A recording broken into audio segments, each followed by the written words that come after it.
O Senhor é o meu pastor, nada me pode faltar. O Senhor é o pastor que me conduz, não me falta coisa alguma. Ladies and gentlemen, respective members of university communities, friends and colleagues, it is my honor this evening to introduce the founder and president of Ordo Ascendi, Meritant. So today, our chair and founder, Meritant, offers thoughtful discussion on the Oxford movement, examining its emergence as a response to the decline of the Anglican Church in 19th century England. He will explore not only the theological and ecclesial challenges that gave rise to the movement, but also its lasting significance for the renewal of Catholic thought and identity within English Christian tradition. Thank you, Meritant. Thank you. Thanks so much Thank you for very speaking much. with me today. I've been really interested in the Oxford movement myself as someone who's a convert to the faith. And Yes, yes, as I am too. Yes. yes, so it's truly a blessing and an honor to speak to you today. So Thank you. I'm honored. to start off, what were the primary goals of the Oxford movement? So, the primary goals of the Oxford movement, I believe to be quite multifaceted. What we mean by that essentially is the Oxford movement was an attempt to re-Christianize a almost godless nation in England.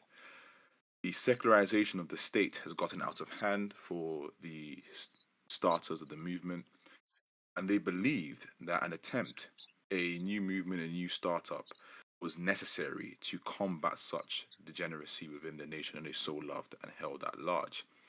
Yes.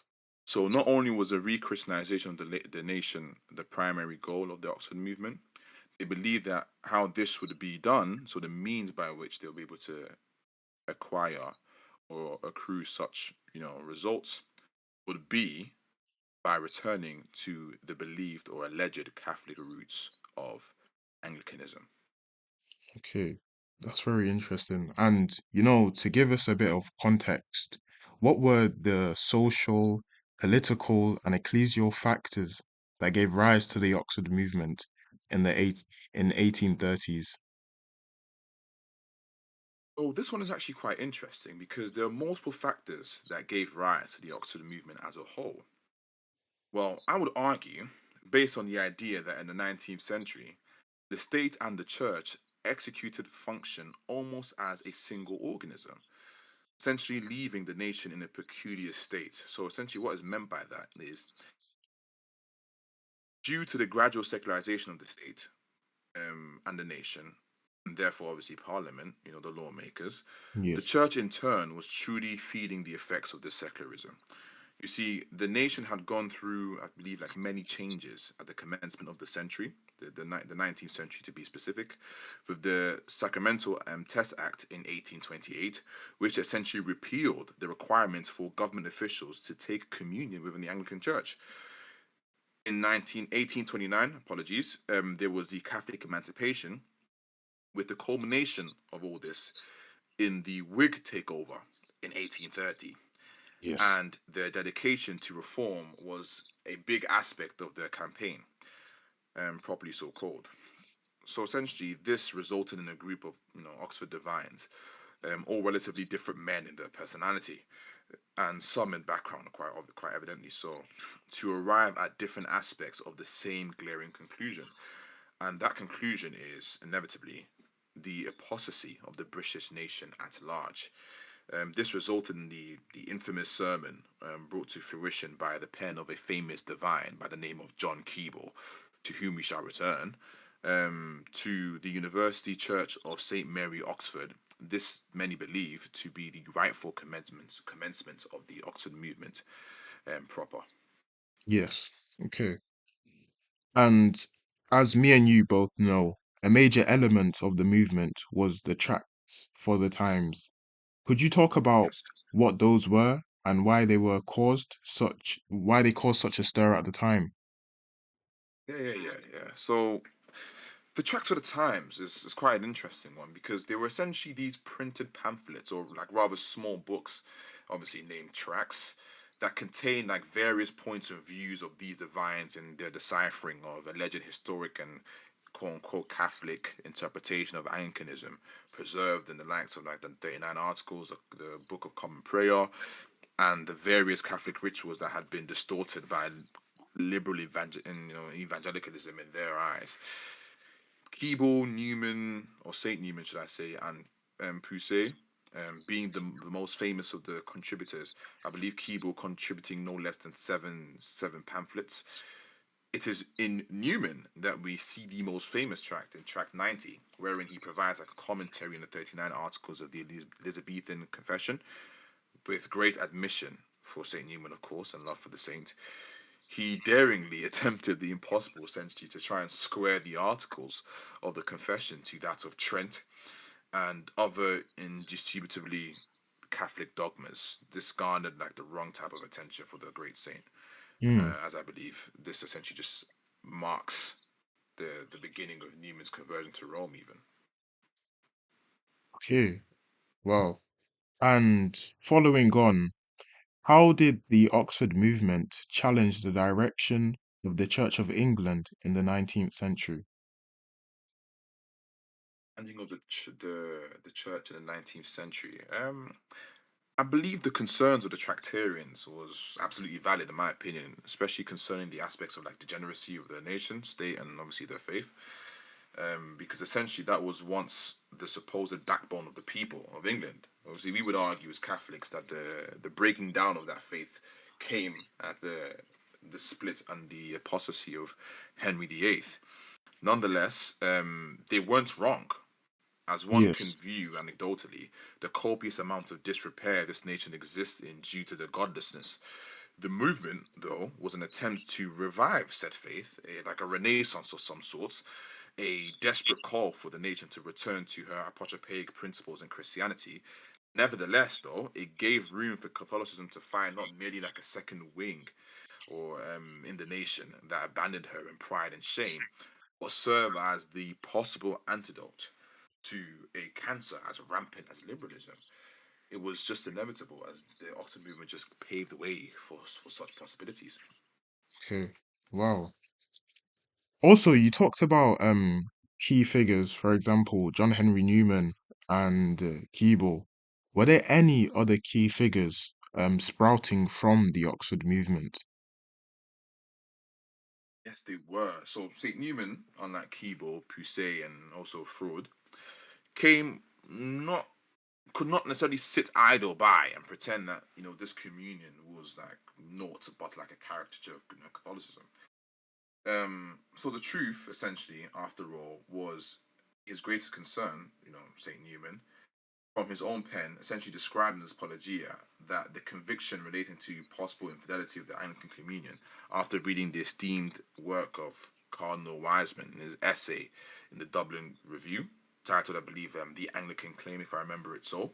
Yes. It is in this body of work the wise cardinal, no pun intended, quoted Saint Augustine against the Donatists, stating something like "Securus judicat orbus terrarum," which is something akin to like the verdict of the world is conclusive. So Newman puts forth a quote in his writing in his Apologia, I believe, part five of his Apologia, essentially stating that this quote from Saint Augustine was something that was indubitably Yeah. crucial to his conversion. And this is obviously against charges of insincerity by the likes of Charles Kingsley. Newman put forth this quote, showing that Wiseman, obviously being the source in which he obviously garnered such knowledge of Saint Augustine's writings, gave him that sort of boost that he needed to be able to find the true church in Ray. So we see these different figures. We see Pusey, we see Froude, we see Keble, we see Newman, we see Ward.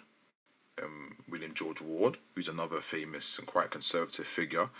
We see later on, obviously, the movement seeping into the son of William Wilberforce, who is actually known as Robert Wilberforce, Mm. and or goes by the name of Robert Wilberforce. Robert Wilberforce died quite sadly, I believe, in February of 1857.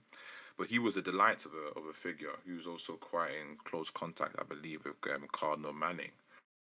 And Yes, being the son of such a famous Anglican divine, we see Wilberforce in his works progressively, especially after the Gotham judgment, which we can get onto a bit later on, sort of admit, especially in his last work, where he speaks about the principles of church authority and the reason for his conversion, something similar to Newman's Apologia, so why he was convinced of the truth of the Catholic faith.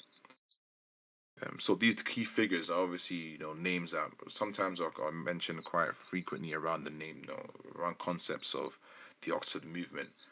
Other times they're not mentioned as such. But when it yes, comes to, their contribution, it's undeniable that all these different names add to the substance of such a claim. exactly.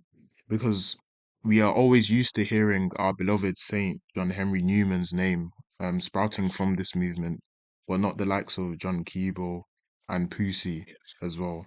So thank you. yes. Just to Always. zoom into our beloved, Saint John Yeah. Henry Newman, how did his views evolve during and after the Oxford movement? If you'd like to elaborate on that. Yes. So how did his views sort of evolve? Well, St. Newman's views started out obviously following from how he was brought up. He had took a liking later on to a very sort of a radical form of evangelicalism, the very thing that went on to go and oppose later in his life. Then reading the confessions and reading Anglican divines, we see St. Newman take a liking to much more Calvinistic and Reformed literature. Mm. In doing so, in his admission to Oxford and in studying classics and mathematics, and so where Newman was under a lot of pressure and actually ended up receiving a third, nonetheless became a fellow at Oriel College. We see St. Newman in his reading, as I just mentioned prior, of the likes of Cardinal Wiseman, who's actually the person who introduced him to the oratory of St. Philip Neri. We actually see within Newman's work, his tracts, theological and ecclesiastical, he mentions within the preface that he's grateful to Cardinal Wiseman, sorry, and he's grateful to him because it was him that essentially showed him the fruits of not only the Catholic faith but also um, the fruits of the oratory and pursuing the priesthood in that direction, specifically speaking. So we see Newman sort of add to the Oxford movement and also change his thought as well, because with Newman, he believed that truth was the most important thing. Truth was the nexus for conversion, and truth was the nexus for belief. Was a pillar and a foundation for belief. Mm. Newman couldn't necessarily stay within that communion if he didn't believe the communion to be true, and obviously he came to the conclusion the communion just had to be a false one, regardless of his specific sympathies to it as an Englishman. Okay. So we see that development of Newman's thought from some sort of a radical evangelical, or if you want to say radical, that might not be the greatest adjective or modifier for that Yeah. situation. But we see him as an evangelical sort of progress into a reformed individual, and then from notions of Reformation and Reformed theology, we see him then develop into the great saint in which we know and adore. Oh, okay, okay. But how did his contemporary Edward Pusey's theological writings shape Anglo-Catholic thought, though? Now, Edward Pusey is a particularly striking character, as he, like unlike Saint Newman, essentially decided to stay in the Anglican Communion even after that Gotham judgment that was mentioned prior. That essentially saw the conversion of the beloved Cardinal Manning as well, and later saw, as mentioned prior, Robert Wilberforce, who died shortly after that conversion. May he rest in peace. God bless him. Pusey, however, um, had a lot of correspondence with Saint Newman post Saint Newman's conversion, but did ultimately stay. Essentially, his staying was the maintenance of this Anglo-Catholic movement present within the Anglican Communion today, though an embryo. So his staying within the Catholic Communion, in other words, or within the Anglo-Catholic Communion, in other words, is the sort of contemporary pillar and foundation for the Anglo-Catholic movement that we see within in seed-like form in the Anglican Church, spread across the community, even in their branch theory forms today. So Yes. Pusey is essentially their archetype in that sense. Even though he might have noticed glaring issues within the Anglican communion, he still decided to stay. Whereas Newman understood that these principles needed to maintain, or need these marks in which we identify the true Church of Christ to be such, must be within that very body for that body to be who they claim they are. So Pusey would say such, but not, I don't believe anyway, act on such accordingly. Okay, fair enough. And what led to Newman and others to convert to Roman Catholicism? What led Newman to convert to Catholicism and others as well? Well, I believe I answered this question in embryo antecedently, though I'll answer it as follows. The Oxford movement exposed flaws in Anglicanism, for temporal powers and state intervention, that Yes. Catholicism just did not face in the slightest. Catholicism doesn't have that problem, especially in the 19th century with the promulgation of the Vatican Council. The final word on issues of faith and morals is a papal chair of St. Peter, and not Parliament or any Privy Council. So it must be deduced from for those that recognize such truths, as many in this very movement did, that Rome is home indeed. Okay. That's correct, correct. Now, in what ways did the Oxford movement contribute to a revival of Catholicism? Well, I would say that the Oxford movement contributed to revival in Catholicism because it sort of gave Catholicism that leg to stand on in the first place. If we see these sort of educated Oxford divines, if you remember as well, for you to even be at Oxford, you must be some sort of clergy or maybe the son of someone who was quite rich. In these Okay. institutions in the first place, it must be someone of some sort of reputable character, some sort of intellectual prowess. We can see the alumni list for the colleges and universities in Cambridge and Oxford to be quite vast and quite illustrious. Nonetheless, we see these divines essentially trying to appeal to the Catholic faith for credibility, in a sense. They're appealing to the Catholic faith for a foundation of their Yes. beliefs, an anchor for their beliefs, to show the historicity of their beliefs. And when Okay. the Oxford Movement has done this with such violence, with such rigor, with such minds, with such ink spilt on these topics, one cannot help but investigate the very thing in which they claim to be the undergirding principle of their communion. So Yeah. when people look at the Oxford movement, they see individuals who are pursuing a truth, and then they look to the truth and receive the fullness of such in that investigation. It Wow. essentially gave the remedies to the wounds produced by Anglicanism. Beautiful. Beautiful. Beautiful. And with this stir, with this violence, did Newman receive any backlash? Absolutely, absolutely. Newman did receive backlash. Received it famously from a certain Charles Kingsley. Not sure if you're quite familiar with Charles Kingsley. Um, so Kingsley, in his review of Freud's history, sorry, of England, wherein he states, and I quote verbatim, "Truth, for its own sake, had never been a virtue with Roman clergy. Father Newman informs us that it need not, and on the whole ought not to be." Close quote. It is this very quote in this review of Froude's, History of England, that we see prompting Saint Newman at the advice, I believe, of a friend and contemporary of his that was actually on his legal counsel when he was fighting against an apostate Dominican friar that flee to England on the accounts of child abuse. To issue a thorough response and refutation, wherein he famously stated in his Apologia pro vita sua, which is the defense of one's life, and I quote, "There are but two alternatives: the way to Rome and the way to atheism." Close Indeed. quote. So Saint Newman responds in his great tome after some sparring back and forth um, with this specific character in Kingsley.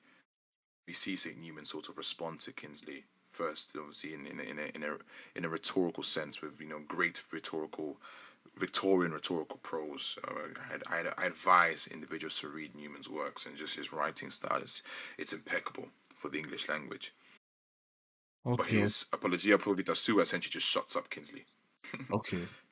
nonetheless. But yes, So then that follows nicely. Would you have any words of advice for inquirers?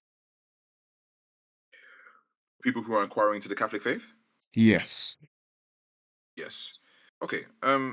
So to conclude, essentially, I would urge the reader to follow in the footsteps of our divines and pursue truth despite the discomfort. For essentially, the road to truth is faint and narrow, but at the calling of Christ, the church shall guide you. Henry. Okay. Meriton, thank you again for taking the time to walk us through the rich history and legacy of the Oxford movement. For anyone listening or Thank you very watching, much for having me. I hope this conversation has sparked a deeper curiosity, not just about the church history, but about the movement, like this still shapes the faith and practice today. Meditant, it's been a real pleasure having you on. Thank you. Thank you. Thank you.